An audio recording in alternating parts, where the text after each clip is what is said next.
Hi friends, ಇದು ಶುಕ್ರವಾರದ ಒಂದು ಮಿನಿ ವ್ಲಾಗ್ ಆಗಿರುತ್ತೆ. ಅಂದರೆ ಸಾಯಂಕಾಲ 6 ಗಂಟೆಯಿಂದ 8:30ವರೆಗೂ ನಾನು ಮಾಡಿರೋ ಅಂಥ ಒಂದು ವ್ಲಾಗ್ ಇದನ್ನು ನಾನು ಮಿನಿ ವ್ಲಾಗ್ ಆಗಿ ನಿಮ್ಮ ಜೊತೆ ನಾನು ಶಾರ್ಟಲ್ಲಿ ನಾನು ಚಿಕ್ಕದಾಗಿ ಪುಟ್ಟದಾಗಿ ಹೇಳ್ತಾ ಹೋಗ್ತಾ ಇದ್ದೀನಿ.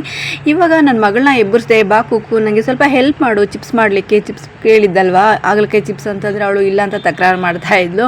ಓಕೆ ಅಂತ ಹೇಳ್ಬಿಟ್ಟು ಅವಳನ್ನ ಪೆಂಡಿಂಗಲ್ಲಿಟ್ಟು ಬೆಳಗ್ಗೆದು ನಾನು ಏನೇನೆಲ್ಲ ಕ್ಲಿಪ್ಪಿಂಗ್ಸ್ ತೊಗೊಂಡಿದ್ದೆ ಅದನ್ನೆಲ್ಲ ಕೂಡ ಆ್ಯಡ್ ಮಾಡ್ತಾ ಇದ್ದೀನಿ. ಮನೆಗೆ ರಂಗೋಲಿ ಬಿಟ್ಟಿದ್ದಂಥದ್ದು ಸಣ್ಣದಾಗಿ.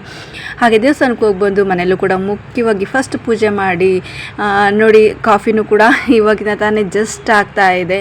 ದೇವಸ್ಥಾನದಿಂದ ಬಂದ ನಂತರ ಹಾಲನ್ನ ತೊಗೊಂಬಂದಿದ್ದೆ. ಹಾಗೆ ಕಾಫಿನೂ ಕೂಡ ಕುಡಿದು ಸ್ವಲ್ಪ ರೆಸ್ಟ್ ಮಾಡೋಣ, ನೆಕ್ಸ್ಟ್ ಅಡುಗೆ ಮಾಡೋಣ ಅಂತಂದರೆ ನಮ್ಮ ಕೂಕು ಇಲ್ಲ ನಾನೇ ಏನಾದರೂ ಅಡುಗೆ ಮಾಡ್ತೀನಿ, ಇನ್ನೇನು ಮಾಡಬೇಡ ಆರಾಮಾಗಿ ಕೂತ್ಕೊ ಅಂತೇಳಿ ನಾನು ಬೈತಾ ಇದ್ಲು. ಸರಿ ಅಂತೇಳಿ ಅವಳಿಗೆ ಬಿಟ್ಬಿಟ್ಟಿದ್ದೀನಿ ಇನ್ಚಾರ್ಜು ಅಡುಗೆ ಮನೆಯಲ್ಲಿ.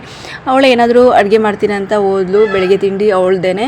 ಸಾಯಂಕಾಲ ನಾನು ವ್ಲಾಗ್ ಸ್ಟಾರ್ಟ್ ಮಾಡಲಿಕ್ಕೆ ರೆಡಿ ಆಗ್ತಾ ಇದ್ದೆ. ಹಾಗೆ ನೈಲ್ ಪಾಲಿಶ್ ಹಾಕ್ಕೋಬೇಕು ಅನ್ನಿಸ್ತು. ನನಗೆ ತುಂಬ ಇಷ್ಟವಾದಂಥ, ತುಂಬ ದಿನಗಳ ಆಸೆಯಾಗಿದ್ದಂಥ ಒಂದು ವೈಟ್ ನೈಲ್ ಪಾಲಿಶ್ ಇತ್ತು ಮನೆಯಲ್ಲಿ. ಅದನ್ನು ನಾನು ತೊಗೊಂಡು ಅಪ್ಲೈ ಮಾಡಿಕೊಂಡೆ. ಇವಾಗ ನನ್ನ ಮಗಳು ಕೇಳಿದಂಥ ಫೇವ್ರೇಟ್, ಇವಳಿಗೆ ತುಂಬ ಫೇವ್ರೇಟ್ ಆಗಿದೆ, ಹಾಗಲಕಾಯಿಂದ ಏನೇ ಮಾಡಿಕೊಟ್ರು ತುಂಬಾ ಇಷ್ಟಪಡ್ತಾಳೆ. ಹಾಗಲಕಾಯಿ ಗೊಜ್ಜು, ಹಾಗಲಕಾಯಿ ಪಲ್ಯ, ಹಾಗಲಕಾಯಿ ಚಿಪ್ಸ್ ಅಂದರೆ ತುಂಬ ಇಷ್ಟಪಡ್ತಾಳೆ. ಅದಕ್ಕೋಸ್ಕರ ಅವಳು ಇಷ್ಟಪಟ್ಟಿದ್ದಂಥ ಹಾಗಲಕಾಯಿ ಚಿಪ್ಸ್ನ ನಾನು ಮಾಡಲಿಕ್ಕೆ ಪ್ರಿಪೇರ್ ಮಾಡ್ಕೊತಾರೆ ಅಂಥದ್ದು. ಇದೆಲ್ಲನೂ ಕೂಡ ನಾನು ಯೂಟ್ಯೂಬ್ ಚಾನಲಲ್ಲಿ ನಾನು ವಿಡಿಯೋ ಮಾಡಿ ವ್ಲಾಗಲ್ಲಿ ಹಾಕಿದ್ದೀನಿ ಫ್ರೆಂಡ್ಸ್. ಬೇಕು ಅಂದರೆ ನೋಡಿ, ಚೆಕ್ಔಟ್ ಮಾಡಿ. ಖಂಡಿತ ನೀವು ಕೂಡ ಒಮ್ಮೆ ಟ್ರೈ ಮಾಡಿ. ಹಾಗಲಕಾಯಿ ಚಿಪ್ಸ್ ನಾನು ಯಾವ ರೀತಿ ಮಾಡಿದ್ದೀನಿ, ಹೇಗೆ ಅಂತ ಅನ್ನೋದನ್ನು ಕಂಪ್ಲೀಟ್ ಡೀಟೇಲ್ಸ್ ಅದರಲ್ಲಿದೆ.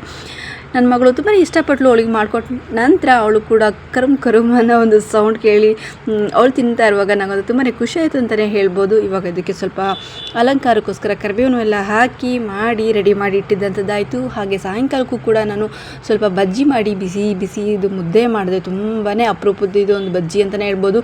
ಬಡವರ ಒಂದು ಅಮೃತ ಅಂತಲೇ ಹೇಳಿದರೂ ಕೂಡ ತಪ್ಪಾಗೋದಿಲ್ಲ. ಏನಕ್ಕೆ ಅಂದರೆ ಅಷ್ಟು ಟೇಸ್ಟಿಫುಲ್ ಆಗಿರುತ್ತೆ.